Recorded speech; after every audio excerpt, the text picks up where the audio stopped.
Siya classes में आप लोगों का स्वागत है। आइए हम अपनी क्लास को शुरू करते हैं। आज हम देखेंगे एमए होम साइंस बाल विकास थर्ड सेमेस्टर पेपर सेकंड, जिसका नाम है आरंभिक बाल्यावस्था में सुरक्षा एवं शिक्षा, early childhood care and education. इसमें आपका एक महत्वपूर्ण टॉपिक आता है जॉन डीवी। आज हम जॉन डीवी के बारे में जानेंगे।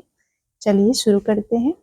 जॉन डीवी का जन्म वर्मांट में वर्लिंगटन शहर में अक्टूबर 1859 में हुआ था। 1859 में अक्टूबर माह में वर्लिंगटन शहर में वर्मांट में जॉन डीवी का जन्म हुआ था। स्नातक की परीक्षा में उन्होंने दर्शन में विशेष योग्यता दर्शाई।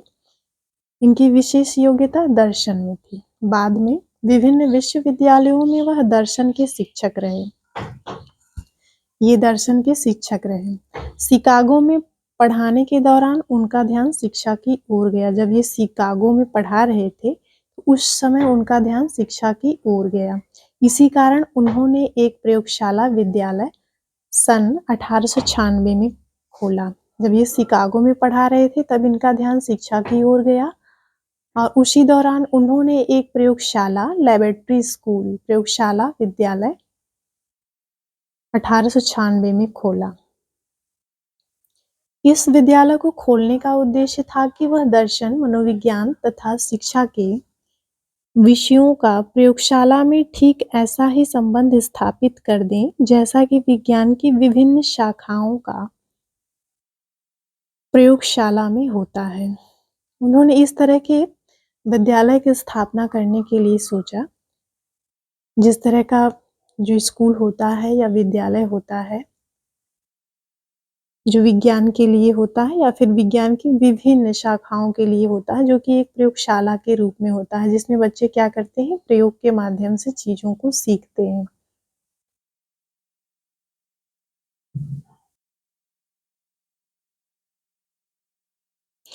डीवी को सामान्यतः व्यवहारिकतावादी माना जाता है। डीवी को सामान्यतः व्यवहारिकतावादी माना जाता है।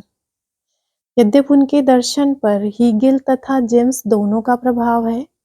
जो जॉन डीवी हैं, इनके दर्शन पर हीगेल और जेम्स दोनों का प्रभाव है, फिर भी ये क्या है, व्यवहारवादी हैं, इसलिए इनको व्यवहारिकतावादी माना जाता है। इनका निधन सन 1952 में 93 वर्ष की आयु में हुआ। इनकी मृत्यु जो हुई थी जॉन डीवी की, किस सन में हुई थी, 1992 में हुई थी। कितने वर्ष की आयु में हुई थी, तो 93 वर्ष की आयु में हुई थी। जॉन डीवी के अनुसार व्यापक अर्थ में शिक्षा जीवन के सामाजिक रूप की अविरलता है।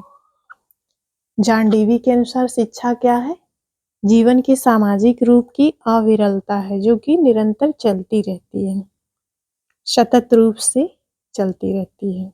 Education is its broadest sense is the means of its social continuity of life. Dewey ने शिक्षा को पूर्ण रूप से सामाजिक प्रक्रिया माना है। जो जॉन डीवी है वो शिक्षा को सामाजिक प्रक्रिया के रूप में मानते हैं, जिसके प्रमुख रूप से दो आधार हैं। इन्होंने जो शिक्षा है, जो सामाजिक जिस शिक्षा को इन्होंने सामाजिक प्रक्रिया के रूप में माना है, तो ये शिक्षा के दो रूप को मानते हैं। जो इनकी शिक्षा का रूप है उसका आधार दो है, एक होता है व्यक्तिगत और दूसरा होता है सामाजिक। जो व्यक्तिगत होता है वो व्यक्ति के सर्वांगीण विकास के लिए आवश्यक होता है, और जो सामाजिक होता है इसमें जो बच्चा होता है उसके अंदर सामाजिक गुणों का विकास होता है। व्यक्ति की शक्तियों, रुचियों तथा योग्यताओं आदि को ध्यान में रखकर उसके अनुकूल उसे शिक्षा देनी चाहिए। इनका मानना है कि किसी भी व्यक्ति की जो शिक्षा व्यवस्था होती है वो उस व्यक्ति की शक्ति, रुचि तथा योग्यता को ध्यान में रख करके करनी चाहिए, परंतु साथ ही साथ उसकी समस्त शक्तियों, रुचियों का वास्तविक मूल्य वही है जो समाज उन्हें देता है। परंतु ये मानते हैं कि कोई भी व्यक्ति है उसकी समस्त शक्तियों और रुचियों का वास्तविक मूल्य वही है जो समाज उसे देता है। जिस समाज में व्यक्ति रहता है, उस समाज की जो शक्तियाँ हैं और मूल्य हैं, उसी के अनुरूप ही क्या किया जाता है, बच्चे को विकसित किया जाता है, ऐसा जॉन डीवी मानते हैं।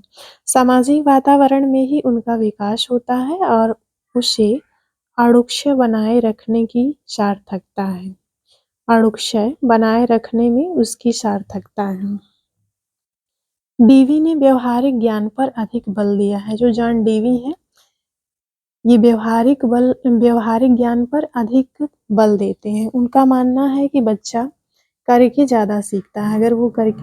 अगर वो किसी काम को नहीं करता है या फिर किसी भी चीज़ को अनुभव नहीं करता है, तो वो उसको बहुत ज़्यादा ज्ञान की प्राप्ति नहीं होती है। इसलिए किसी भी बच्चे के ज्ञान को विकसित करने के लिए उसको व्यवहारिक ज्ञान देना अधिक आवश्यक होता है, इसलिए व्यवहारिक ज्ञान पर अधिक बल देते हैं। उन्होंने केवल सैद्धांतिक शिक्षा को अस्वाभाविक तथा व्यर्थ माना है। जॉन डीवी जो है वो सैद्धांतिक जो शिक्षा होती है उसको अस्वाभाविक और व्यर्थ मानते हैं, क्योंकि सिद्धांतों को व्यक्ति दैनिक जीवन में तब तक अच्छे से उपयोग नहीं कर सकता है जबकि उसको व्यवहारिक रूप से प्रयोग करने का उसको अवसर न दिया जाए। जब बच्चा किसी भी सिद्धांत को व्यवहारिक रूप से अपने दैनिक जीवन में प्रयोग करता है, तो उसको ज़्यादा ज्ञान की प्राप्ति होती है। इसलिए जो जॉन डीवी है वो व्यवहारिक ज्ञान को अधिक महत्वपूर्ण देते हैं और सैद्धांतिक ज्ञान को कम महत्वपूर्ण और कम प्रभावशाली मानते हैं। जॉन डीवी के अनुसार शिक्षा के उद्देश्य को देख लेते हैं। जॉन डीवी के अनुसार शिक्षा के निम्नलिखित उद्देश्य होते हैं। जॉन डीवी ने शिक्षा के निम्नलिखित उद्देश्य बताए हैं, जिसमें पहला उद्देश्य है वातावरण के साथ अनुकूलन। शिक्षा ऐसी होनी चाहिए, इनके अनुसार शिक्षा ऐसी होनी चाहिए जिससे बालक क्या करे, अपने आप को या स्वयं को वातावरण के अनुकूल बना सके या फिर वातावरण से स्वयं को समायोजित कर सके। शिक्षा का पहला उद्देश्य यही है।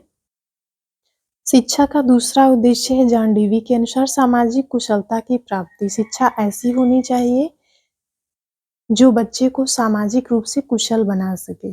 उसमें सामाजिक गुणों का, उत्तरदायित्वों का विकास हो सके तथा जो उसके सामाजिक गुण हैं उसको विकसित करने के उपाय हों। साथ ही साथ जो सामाजिक कर्तव्य होते हैं, उत्तरदायित्व होते हैं, उसको निभाने की जो क्षमता होती है, उसको विकसित करने के उपाय उस शिक्षा व्यवस्था में बताए गए हों, जो शिक्षा व्यवस्था बच्चे के लिए की जा रही है। शिक्षा का उद्देश्य उनके अनुसार यही है कि बच्चे के अंदर सामाजिक कुशलता की प्राप्ति हो सके। अगले उद्देश्य को जान लेते हैं। अनुभवों का पुनर्निर्माण। जॉन डीवी के अनुसार शिक्षा कैसी होनी चाहिए? शिक्षा ऐसी होनी चाहिए जिसके माध्यम से बालकों के अनुभवों का पुनर्निर्माण हो सके, क्योंकि कोई भी बालक है वो अनुभव के द्वारा ज़्यादा सीखता है। इसलिए शिक्षा व्यवस्था ऐसी होनी चाहिए या फिर शिक्षा का उद्देश्य ऐसा होना चाहिए जिससे वो अधिक से अधिक अनुभवों के माध्यम से अपने ज्ञान का निर्माण कर सके, ऐसा जॉन डीवी मानते हैं शिक्षा के उद्देश्य को। अगला उद्देश्य है स्वीकार करने योग्य नैतिकता। ये शिक्षा का अगला उद्देश्य है जॉन डीवी के अनुसार।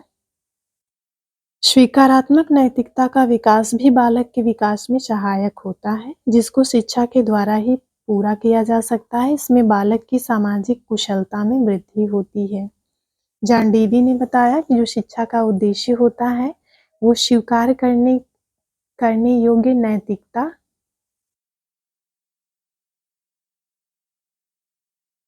स्वीकार करने योग्य नैतिकता की विकास करने की योग्य होनी चाहिए। शिक्षा व्यवस्था ऐसी होनी चाहिए जिसके द्वारा जो बालक है उसका सर्वांगीण विकास किया जा सकता है। उसमें जो बालक है जिसके लिए शिक्षा व्यवस्था की जा रही है उस बालक में सामाजिक गुणों का विकास कर सके। शिक्षा का उद्देश्य ये होना चाहिए।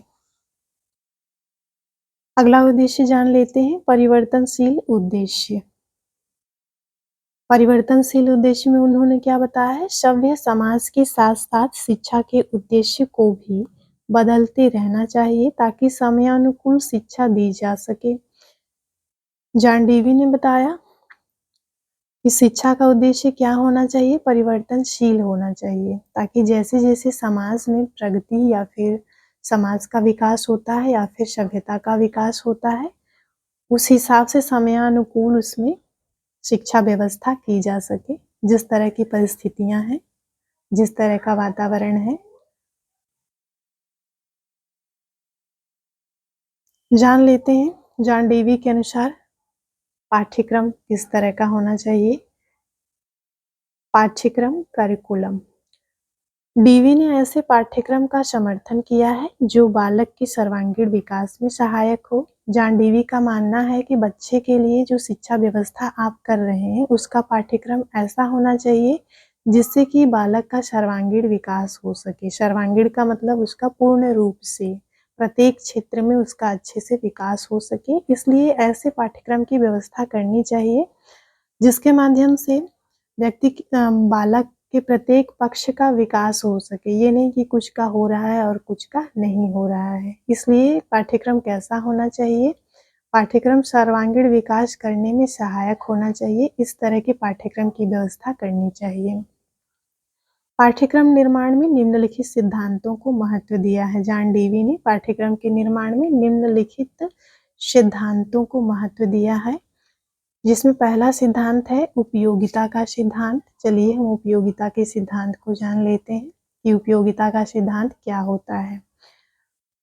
पाठ्यक्रम ऐसा होना चाहिए जो सामान्य जीवन में भी उपयोगी हो, जिससे बालक अपने जीवन में आने वाली समस्याओं का समाधान कर सके तथा वातावरण में अपने आप को समायोजित कर सके। इस प्रकार पाठ्यक्रम व्यवहारिक ज्ञान देने वाला होना चाहिए। जॉन डेवी ने बताया कि जो बच्चे के लिए आप पाठ्यक्रम बना रहे हैं, उसके लिए उपयोगी होना चाहिए और साथ ही साथ व्यवहारिक ज्ञान देने वाला होना चाहिए, ताकि वो अपने जीवन में आने वाली समस्याओं का समाधान अपने व्यवहारिक ज्ञान के आधार पर कर सके। अगला सिद्धांत है रुचि का सिद्धांत। चलिए रुचि के सिद्धांत को जान लेते हैं। पाठ्यक्रम का निर्माण बालक की रुचियों के आधार पर किया जाना चाहिए, जिससे उसकी विशिष्टताओं को विकसित किया जा सके। इसके लिए अधिकतम विविध विषयों को शामिल करना चाहिए। इसलिए डीवी ने पाठ्यक्रम के निर्माण के समय भूगोल, इतिहास, कला, विज्ञान, गणित, भाषा, संगीत तथा कला आदि को सम्मिलित किया। जॉन डेवी के अनुसार जो बच्चे का पाठ्यक्रम होता है, वो बच्चे की रुचि के अनुसार होना चाहिए। बच्चा जिसमें रुचि रखता है, उसी विषय वस्तु को या फिर उसी पाठ्यक्रम को बच्चे के लिए चुनना चाहिए।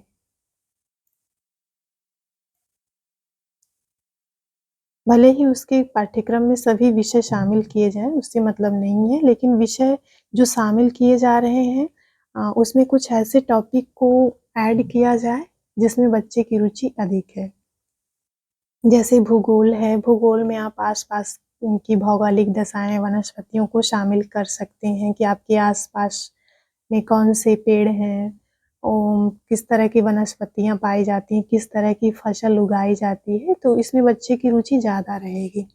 इतिहास को सम्मिलित करने के लिए ये जान लेते हैं कि नहीं आपके घर में कौन-कौन से उपकरण यूज़ किए जाते हैं और इससे पहले की जो सभ्यता थी या फिर कहीं आस-पास के खंडहर में कौन-कौन से अवशेष बचे हुए हैं, क्या है, पुराना घर आप लोगों का कैसा है।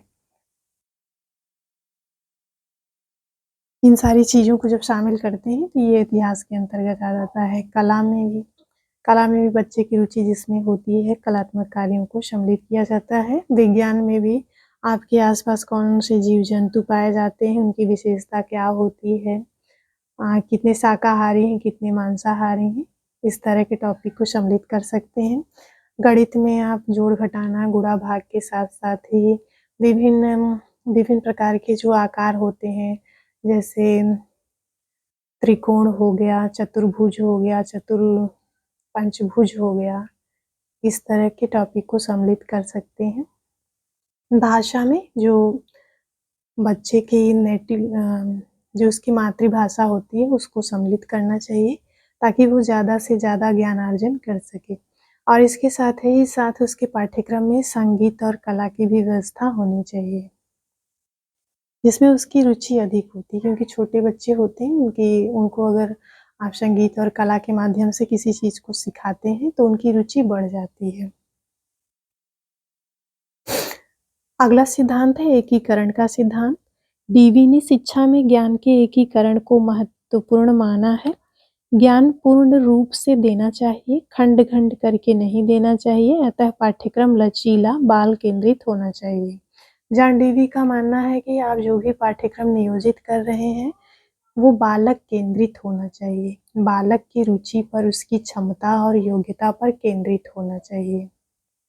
और जो ज्ञान बच्चे को दिया जा रहा है, वो अलग-अलग इकाई में ना दे करके एक साथ एक रूप में देना चाहिए।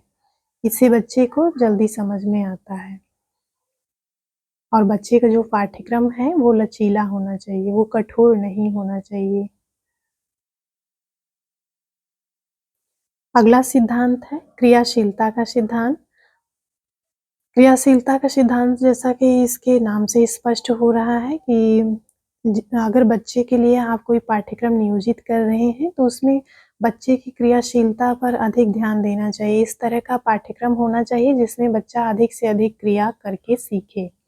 तो इसलिए उसके पाठ्यक्रम में क्रियाशीलता के सिद्धांत को सम्मिलित करना चाहिए। पाठ्यक्रम बालक के अनुभवों, क्रियाओं तथा भावी जीवन की तैयारियों से संबंधित होना चाहिए। डीवी के अनुसार विद्यालय समुदाय का अंग है, इसलिए यदि वे क्रियाएं समुदाय की क्रियाओं का रूप ग्रहण कर लेंगी तो ये क्रियाएं बालक में नैतिक गुणों का, स्वतंत्रता के दृष्टिकोण का विकास करेंगी। नैतिक गुणों तथा स्वतंत्रता के दृष्टिकोण का विकास करेंगी। साथ ही ये उसे नागरिकता का प्रशिक्षण भी देंगी और उसके आत्मानुशासन को ऊंचा भी उठाएंगी। ये जॉन डीवी का कहना है। जॉन डीवी दंड के कट्टर विरोधी थे। जो जॉन डीवी थे, उनका मानना था कि हमें बच्चे को दंड नहीं देना चाहिए। उनका मानना था कि शिक्षा को भय के साथ विद्यार्थी पर नहीं थोपा जाना चाहिए। अनुशासन स्वाभाविक हो, जो विनय पर आधारित होना चाहिए। उन्होंने कहा कि अनुशासन में बच्चे को रखना चाहिए, लेकिन अनुशासन कैसा होना चाहिए? स्वाभाविक होना चाहिए और जो विनय पर आधारित होना चाहिए, बल्कि कट्टरता पे आधारित नहीं होना चाहिए या फिर दंड पर आधारित नहीं होना चाहिए, जिससे बालक के कार्य में बाधा नहीं आनी चाहिए। अनुशासन ऐसा होना चाहिए जिससे बालक के कार्य में किसी भी प्रकार की बाधा न आए।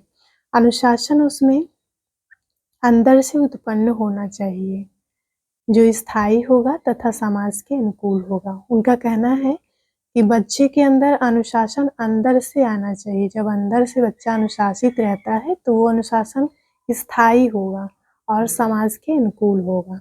अर्थात व्यक्ति का सामाजिकरण ही अनुशासन का मुख्य उद्देश्य है। जॉन डीवी का मानना है कि व्यक्ति का सामाजिकरण ही क्या होता है? अनुशासन का मुख्य उद्देश्य होता है। चलिए जॉन डीवी की प्रमुख पुस्तकों को देख लेते हैं। पहली पुस्तक है डेमोक्रेसी एंड एजुकेशन। दूसरी है स्कूल एंड सोसाइटी। तीसरी है हाउ वी थिंक। चौथी है एजुकेशन टुडे। पांचवी है रिकंस्ट्रक्शन इन फिलॉसफी। छठवीं है क्वेस्ट फॉर सर्टेनिटी। अगली है interest and effort in education. अगला है the child and the curriculum. ये रहे जॉन डीवी से संबंधित जानकारी, जो कि बहुत ही महत्वपूर्ण है। एमए गृह विज्ञान बाल विकास थर्ड सेमेस्टर में सेकंड पेपर से संबंधित है। इसके साथ ही साथ यह बीएड के लिए भी उपयोगी है और डीएलएड के लिए भी उपयोगी है। क्लास यहीं पे समाप्त होती है। शिक्षा शास्त्र में भी इसका प्रयोग होता है, मनोविज्ञान में भी इसका प्रयोग होता है।